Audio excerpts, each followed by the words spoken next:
জিশানের ক্ষেত্রে যেটা হয়েছে, যেটা খুবই দুঃখজনক, জিশান স্থানীয় উপজেলায় আগামী দিনে জামাতের সম্ভাব্য উপজেলা চেয়ারম্যান পদপ্রার্থী। তার মানে সে কতটা ভালো অবস্থানে আছেন। সে ইসলামী ছাত্র শিবিরের কেন্দ্রীয় সহ আন্তর্জাতিক সম্পাদক, খুবই ভাইটাল একটি দায়িত্ব উনি পালন করছিলেন। সেই পর্যায়ে একজন দায়িত্ব থেকে যিনি উপজেলা চেয়ারম্যান পদে সম্ভাব্য প্রার্থী, অনেক মহিলার সাথে, অনেক নাগরিকের সাথেই তার যোগাযোগ থাকতে পারে, থাকাটাই স্বাভাবিক ছিল। এই যোগাযোগে যদি ভিন্ন কোনো মাত্রা থাকতো, দুইজনে যদি সম্মুখে আসতো, সাংবাদিকদের সাথে কথা হতো, ইভেন দো আপনি সবচেয়ে অবাক হবেন, 164 করার পরে তাকে যখন কোর্টে উঠানো হইল, তিনি যখন কোর্টগারদে কাঠগড়ায় আছেন, সে কাঠগড়ায় পুলিশ এভাবে বেষ্টনী রাখলো, তার আইনজীবীর সাথে তাকে কথা বলতে দেওয়া হয়নি। জিসানকে প্রথমত গুম করা হয়েছে। তাকে উদ্ধারের প্রক্রিয়াটা দেখেই এটা জাতির কাছে স্পষ্ট হয়েছে তিনি গুম ছিলেন, তিনি নিজ থেকেই আড়ালে চলে যাননি। দ্বিতীয় যে বিষয়টি, যে অভিযোগটি তোলা হয়েছে, সেখানে বলা হয়েছে যে তিনি একজন বিধবা নারীর সাথে তার কথোপকথন ছিল। তো এখন টেলিফোনিক কনভারসেশন অনেকের সাথেই থাকতে পারে। যদি বিষয়টা আমি বলি যে আমরা অ্যাডভোকেট হিসেবে ধরেন অনেক ডিভোর্সি মহিলার সাথে, অনেক বিশেষ করে অধিকার হারা মহিলার সাথে, যিনি ভাইয়ের সম্পত্তি, স্বামীর সম্পত্তি, নানানভাবে এগুলি পুনরুদ্ধারের জন্য বিচারাঙ্গনে আসতে হয়, হ্যাঁ, অ্যাডভোকেট সাহেবদের কাছে আসতে হয়। এখন অনেকের সাথেই তো আমাদের টেলিফোনিক কনভারসেশন হয়। কোনো একটি টেলিফোনিক কনভারসেশনকে ধরে যদি আপনি বলেন যে একজন ডিভোর্সির সাথে, বিধবার সাথে আপনার এই কনভারসেশন হয়েছে, কনভারসেশনটি কী সেটিকে বিবেচনায় না নিয়ে আপনি ওই কনভারসেশনটাকে যদি অভিযুক্ত হিসাবে ধরে নেন, তাহলে সেটি ভুল করা হবে।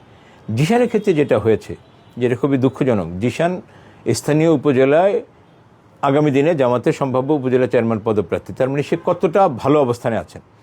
সে ইসলামী ছাত্র শিবিরের কেন্দ্রীয় সহ আন্তর্জাতিক সম্পাদক, খুবই ভাইটাল একটি দায়িত্ব উনি পালন করছিলেন।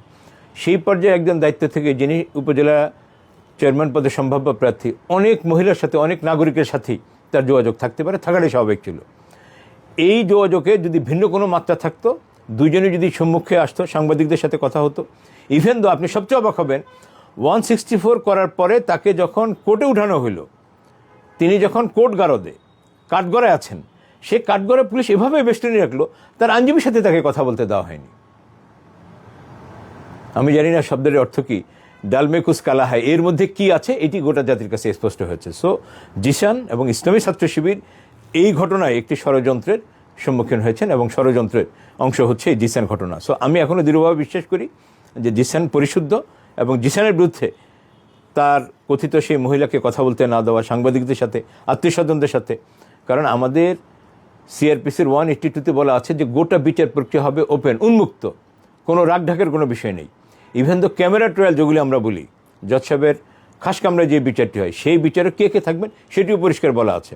যদিও ক্যামেরা ট্রায়াল বলা হয়, কিন্তু সেখানেও এত উপস্থিতি থাকে, সেটিও একদম জনসমক্ষে প্রকাশ করার মতো একটি বিষয়। তো এই জন্যই বললাম যে জিশানের এই গোটা বিষয়টি একটি জাতীয় ষড়যন্ত্রের অংশ, এবং যারা এগুলি করছেন, কারণ এই ষড়যন্ত্র করতে গিয়েই কিন্তু হাসিনার পতন হয়েছে, এখন যারা করছেন তারাও একই পথে হাঁটছেন।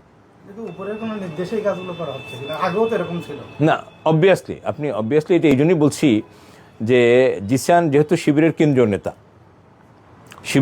নেতা, সে গোটা ঘটনার সাথে যদি উপরে গ্রিন সিগন্যাল না থাকে, এটা হতে পারে না।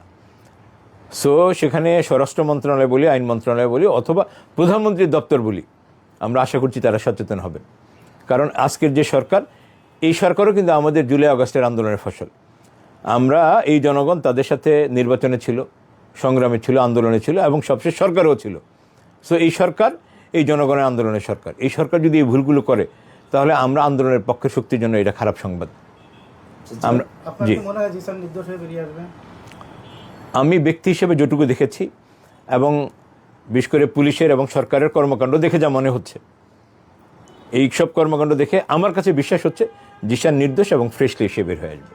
আমি আপনাকে দুটো কথা বলি, মানে নির্লজ্জহীনতার সীমাহীন নির্লজ্জতা। এটা কেন বললাম, আমাদের মাননীয় স্বরাষ্ট্রমন্ত্রী যেদিন বললেন যে কী কারণে ওনারা জুলাই সনদ মেনে নিয়েছিলেন, এই যে প্রতারণাপূর্ণ আচরণের কথা যারা দম্ভভরে সরকারের থেকে সংসদে বলতে পারেন, আমার মনে হয় এই জাতীয় সম্মানিত ব্যক্তির পক্ষে সব কিছু করা সম্ভব। উনি যেটা বলেছেন, যেহেতু ম্যাটারটা আন্ডার সাবজুডিস, হ্যাঁ, একটা সাবজুডিস ম্যাটার আন্ডার কোর্ট, সেই বিষয়ে উনি এটা করতে পারতেন না, উনি কোনোভাবে এটা করতে পারেন না, এবং উনি আইনের ছাত্র হিসাবে, আইনের রক্ষক হিসাবে এটা কোনোভাবেই তার করা উচিত হয়নি।